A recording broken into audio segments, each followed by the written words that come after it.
Well, thank you very much. It's an honor to have President Zelenskyy of Ukraine, and we've been working very hard, very close. So we've actually known each other for a long time. We've been dealing with each other for a long time and very well.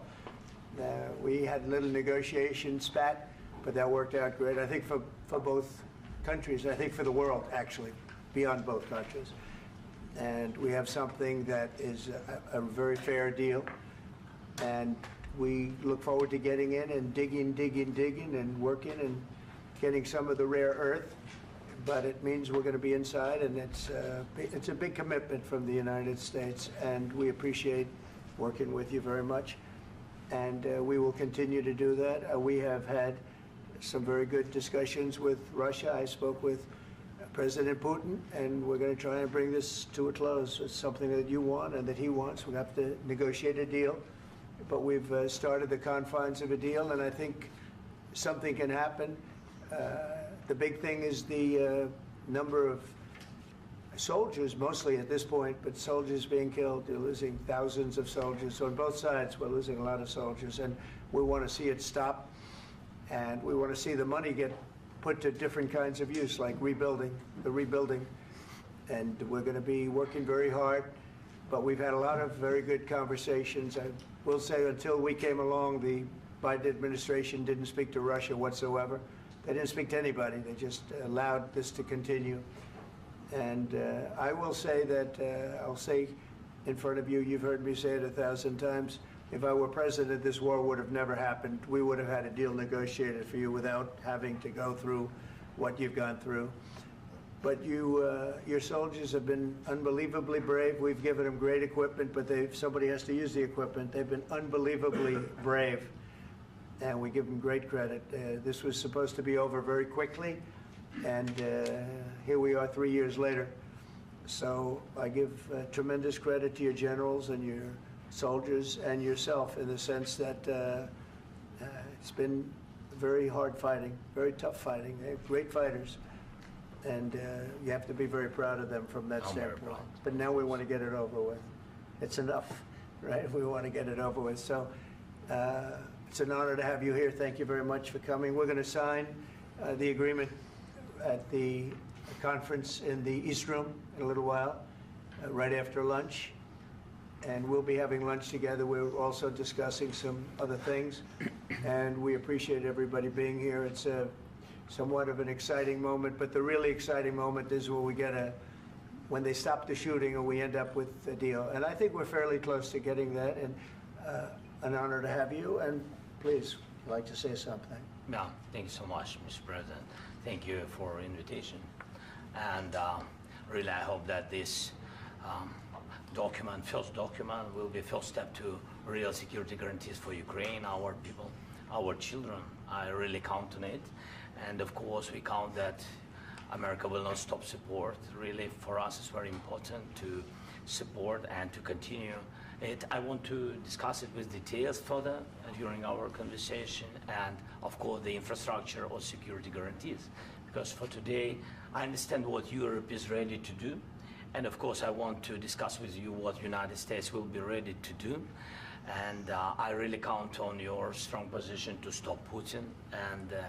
And you said that enough with the war. I think that is very important, Ben, to say these words to Putin at the very beginning of war, because he is a killer and terrorist. But I hope that together we can stop him. But for us, it's very important to, to save our country, our values, our freedom and democracy, and of course, no compromises with the killer about our territories, but it will be later. And of course, what I wanted, we spoke about it by phone with you, about the drones production. We have very good drones production. I think the best one in the world for today because of the war. Yes, and of course, we need very much the air defense. You have the best air defense in the world, and really you helped us under attacks of Russians, and I want to speak how we can exchange the licenses. We're open to share the licenses of all our drones with you, of course, with the United States, and we need licenses for quick production of air defense. Even after the war, we need our nation to be calm, that we are secure. So that's why we need this air shield. And of course, about this I want to speak about the contingents. I think that France and UK already spoke to you, and we know that Europe is ready, but without the United States, they will not be ready to be as strong as we need. And then the last point, last not least, about exchange, about our people and children. And you know that these crazy Russians, that they stolen 20,000 of children, Ukrainian children. They changed their names, they changed their families, relatives, and now they're in Russia. We want to bring them back, and really, it's a big dream, task, and goal for me, and our warriors. By the way, Mr. President, we exchanged, released more than 4,000 warriors from Russian prison, but there are thousands more in the prison. I wanted to share with you some images. How it's can I now? Yeah, please.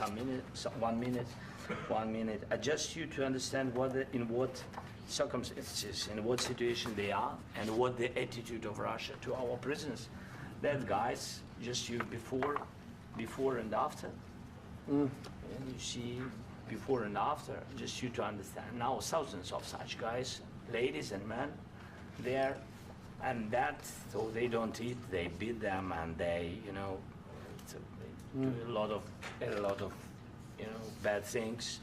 So out of, even during the war, there are rules. Everybody knows there are rules during the war. So these guys, they don't have any rules. You see that 50, 60 kilograms left, and a lot of such things. And I didn't want to show you what the changes with images of children, because I will just share with you. And I mean, it's looking tragic. Yep, that's tough stuff. Yeah, I wanted very much to give you, and you see. Yeah. This is pastor, by the way. They stolen pastors because it's not Russian church. They stolen pastors and moved pastors to the prison. At the end of last year, we brought 3 pastors, and we could exchange them. And this is pastor, you see. Yeah, that's tough. Yeah. So I mean, this I wanted to show you, and this. So thank you very much. We want to get that ended, right? Yeah. Of course, we And want. I think we will. And We have to, of course. do you have any questions, please? Mr. President. Thank you, Mr. President. With the, how much money is the U.S. going to put into the fund that is being created today, and how does this provide long-term security for Ukraine?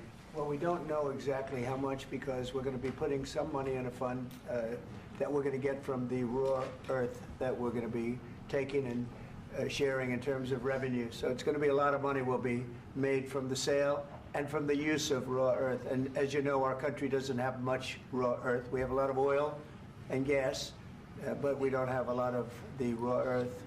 And what we do have is protected by the environmentalists, but that can be unprotected, but still it's not very much. They have among the best in the world in terms of raw earth. So we're going to be using that, using it for all of the things we do, including AI and including weapons and the military, and it's really going to very much satisfy our needs. So it's something that just worked out really well. We have a lot of oil, and we have a lot of gas, but we don't have raw earth. So this has just about every component of the raw earth that we need for computers, for all of the things we do. This puts us in great shape. And on long-term security for Ukraine, how does this provide? I think they're going to have great luck. I think once we make the agreement, that's going to be 95% of it. They're not going to go back to fighting.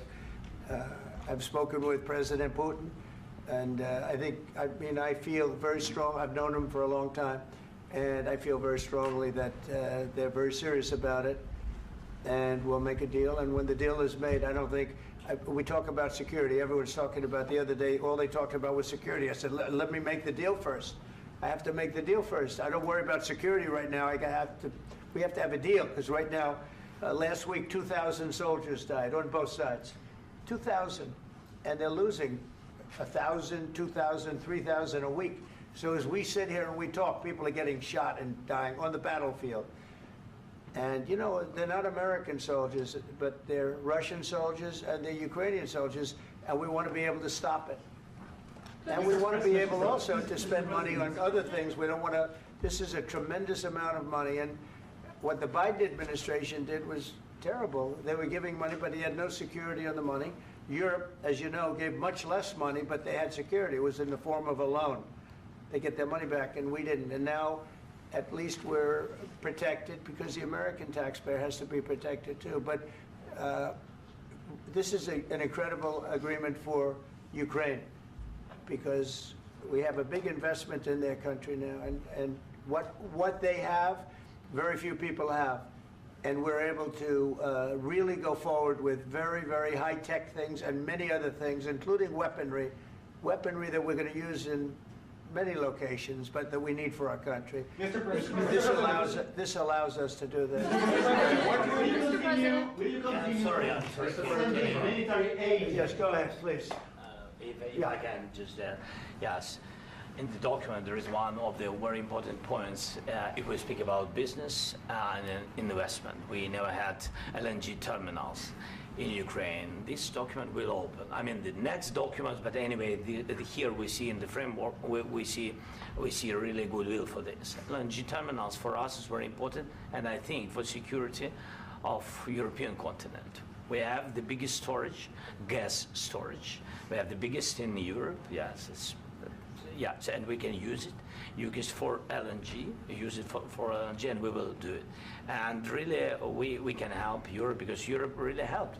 President Trump said that they made less support, but they are our friends, and they are our very supportive partners. They really gave a lot, Mr. President. They did. They gave a lot, but they gave much less. No. Much less. No. No. No, not you. No. Okay. Okay. Mr. President, President Zelenskyy with Putin and President Zelenskyy.